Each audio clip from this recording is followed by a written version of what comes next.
done with Dharmashala Temple. Now we are going to Subramania Temple. Dharmashala was good. It's very organized and clean. The thing is, sobrang init ng sahig guys, and kailangan na nakapaa ka lang. Ang sakit sa paa. Nagkaano ako, lapok. I got lapok. Ang laki ng area nila, ang haba ng kailangan mong lakarin, tapos sobrang init pa. We came mid-noon talaga. Ha? Huh? We arrived there at 12. As in noon time talaga. Let's have some soda.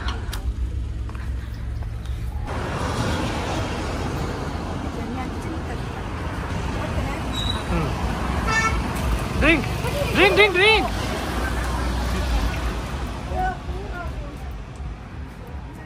You have to drink quickly. How's that? I didn't know. Hintay lang namin yung kanyang soda. Ha?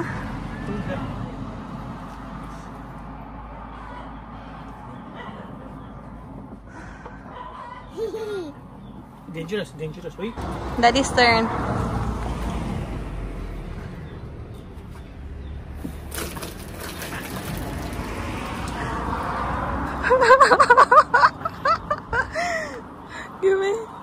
So now, 40 minutes away from Subramania Temple.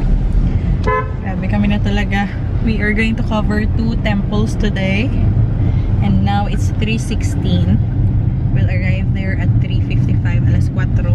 Siguro mga half an hour, and then we'll travel back to Madikeri. 2 hours na biyahe. Just trying to sleep.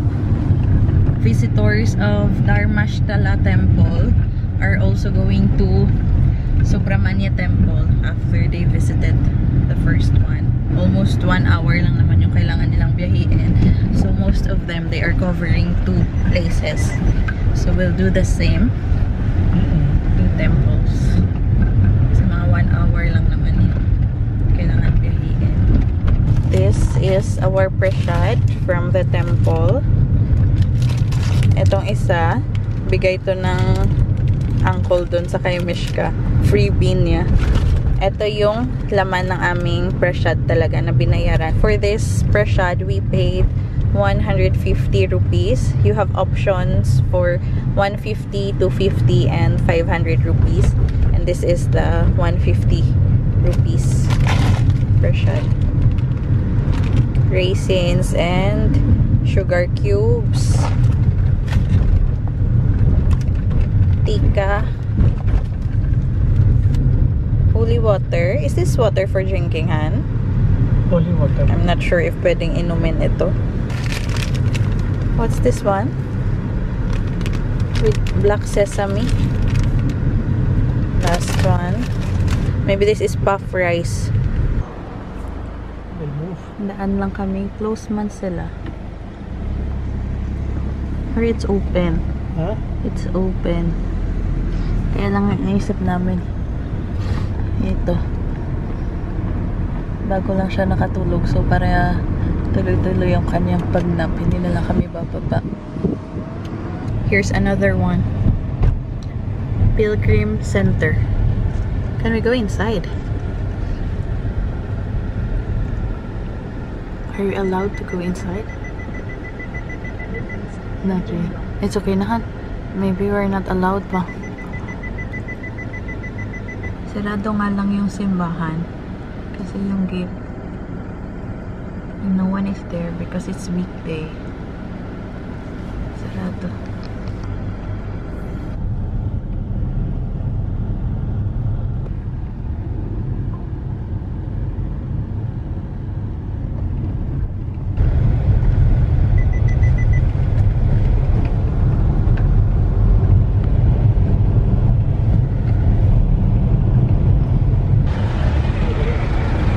Temple pala, oh.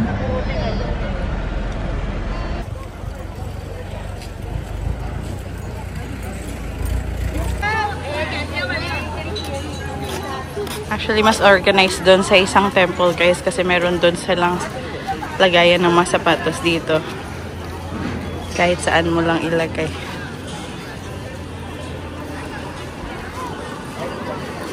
Meron din palang chapel stand or sleeper stand. Yung iba sa labas na lang iniiwan. Wala naman palang bayad yung chapel stand nila. Free of cost. Yeah, take off your shoes.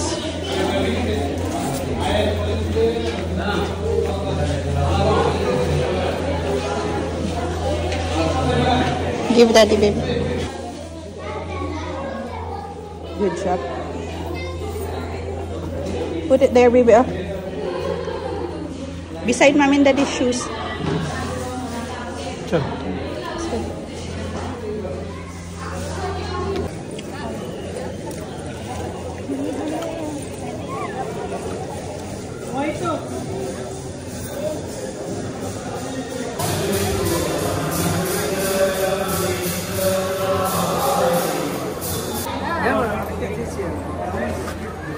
We are done inside the temple. Now we're going. It's already 5. Pero ang sakit pa rin ng sinag ng araw. Let's go.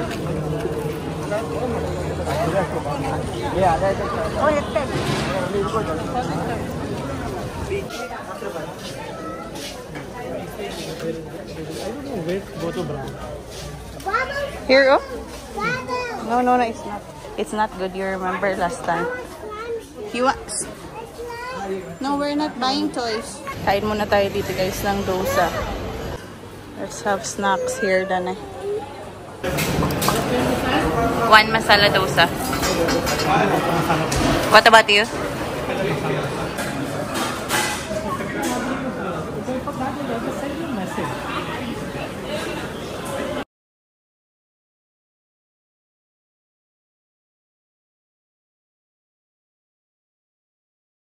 Ang tagal niyang matapos sa kanyang dosa guys. Naging kaibigan niya na yung mga nagtatrabaho dito. May kasamang laro eh.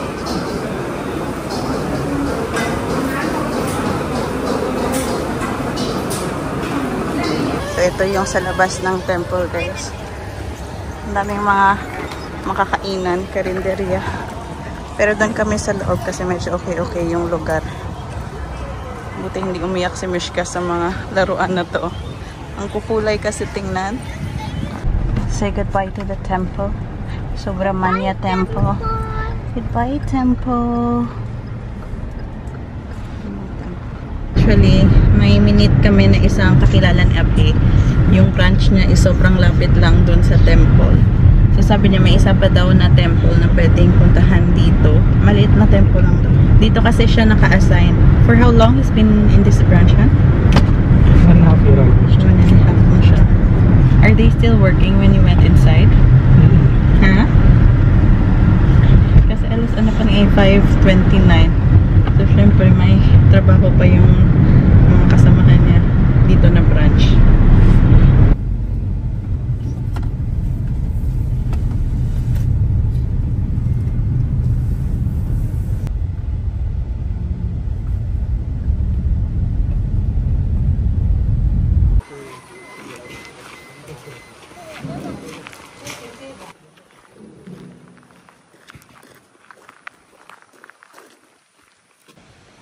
Close na ata guys kasi 5:30 na ng hapon kaya wala na masyadong tao.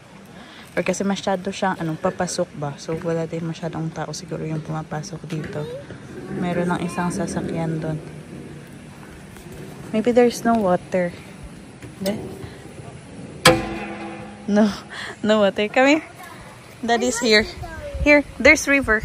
Come. There. Go to daddy. Mishi. You wanna swim in the river? Go. Go. But I really my dress. It's fine. I brought you some dress. Go. Go.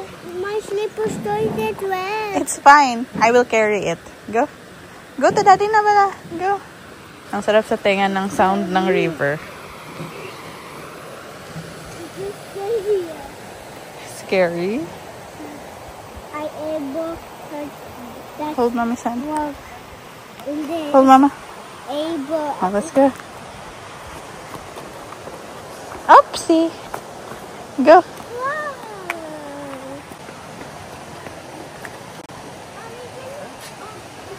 Yeah, you can take off your shoes. Okay. Take off your shoes, ah.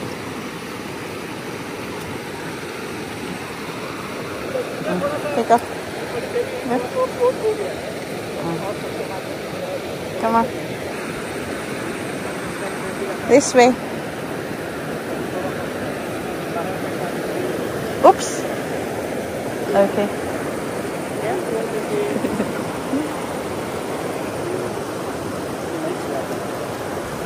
Wow.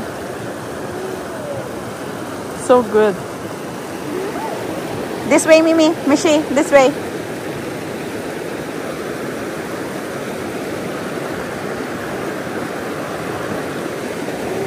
Yay! So nice. Great. I can make my dress back. Okay. Go. Yeah. Smile, baby.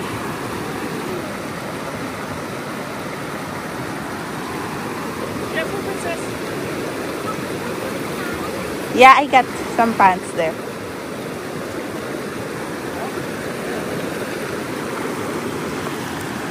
Go swim, ah. Swim.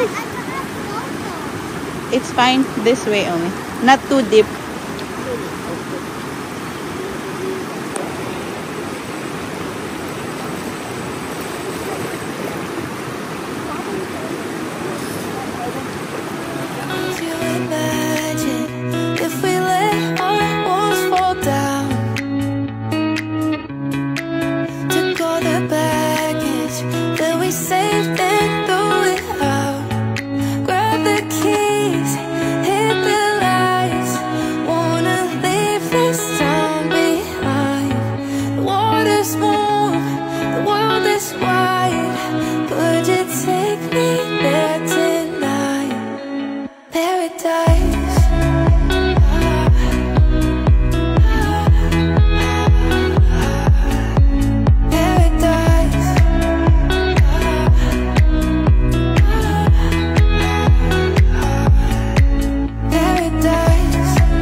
Stopping over para manood ng kanilang dance performance.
We are home. Actually, pasado alas 9 na kami nakarating dito sa bahay and we're going to wrap up Daddy's birthday with a pizza party. Umorder na lang kami ng pizza. Actually, may voucher kami na 500 rupees. So, dalawang pizza para sa amin sa birthday ni Daddy. Yung isa dito, in-order ko is margarita para kay Mishka. Tapos, veggies. Veggie fiesta ata yung pangalan nito. So, ito na yung aming celebration ng birthday ni Daddy. For tonight, pizza party tayo. And wala silang ketchup na kasama.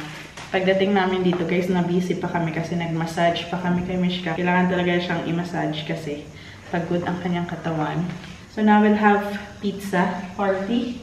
Pinapatulog pa muna na yung si Mishka. Katatapos ko lang doon kasi mag-massage. Nalabas na sana siya. Umiyak bigla ang bata. Naramdaman niya na umalis si Daddy. Handa na natin yung ating pizza. Gutom na din kami. Yung last namin na meal is yung dosa. Kanina. Mga 5:30 ata kami kumain nun. And si Daddy, busy sa telepono ngayon. Ang dami ng kanyang mga friends na tumawag since kaninang umaga. Pamilya niya, pinsan, kaibigan, sa office mates. As in, ang dami hanggang ngayon. Meron pa siyang kausap. Kasi kanina, nung nasa labas kami, hindi din siya masyado sumasagot ng mga tawag. Pero nung nasa sasakyan na kami pa uwi, yun, na-busy na. May tumatawag, hindi pa tapos yung isa, meron na namang naghihintay. So yan, I think last na yan.